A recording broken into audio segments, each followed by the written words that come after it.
going to go ahead and take our glass bowl, move this aside,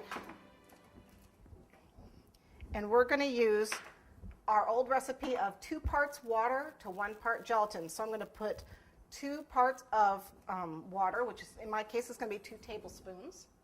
And you want cold water, if you can. Is that exact of a recipe? Not really.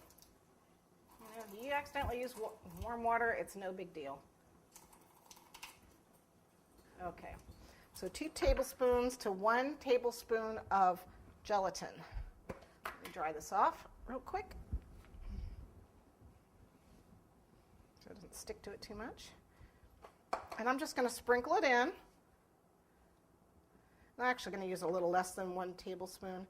And just sprinkle it in until it gets absorbed. If it doesn't take the whole thing, it's no big deal.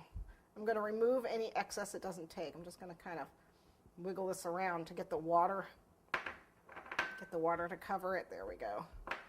All right. And then I'm going to let that sit for about 5 minutes and let it sponge. Okay. While that is sponging, we're going to go ahead and make our mold for our button. And I know I've done this a million times on some of my other videos, but in case you haven't seen those, I'm going to show you again. I have some amazing putty. The silicone plastique will also work. It's whatever you've got. It's a 2-part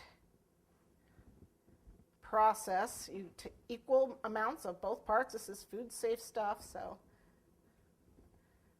okay. And like I said, if you've already got a button mold, they sell a lot of them. By all means, use it.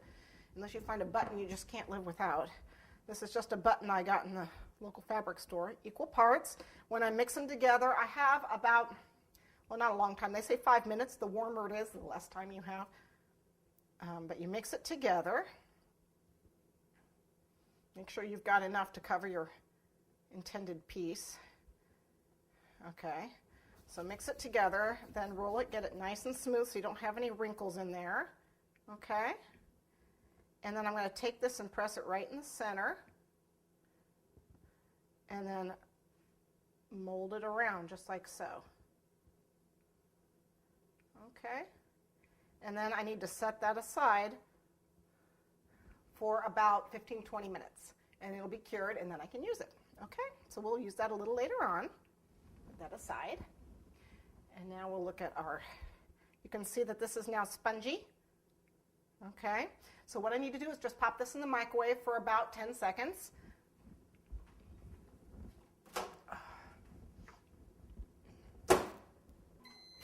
Okay, and as you can see, it's nice and liquefied, nice and warm. Okay, and you can see there's a few pieces in here floating around, so what I'm going to do is I'm going to get a toothpick and just remove those. And you can actually put it in a little bit more. The more you microwave it, you let it cool, you microwave it again, it'll get even clearer. You want to dissolve it all. I've got no color in here.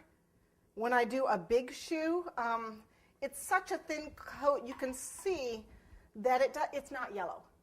It's not yellow. But when you do a bigger shoe, it kind of looks a little more yellow. So what you can do is you can add just a tiny little bit of violet color. And that little bit of violet, just a teeny little touch, doesn't take much. Well, actually, that's kind of a lot. It's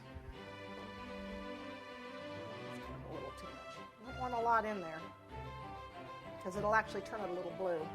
Probably not a bad thing. But it'll actually help the yellow kind of disappear a little bit. So.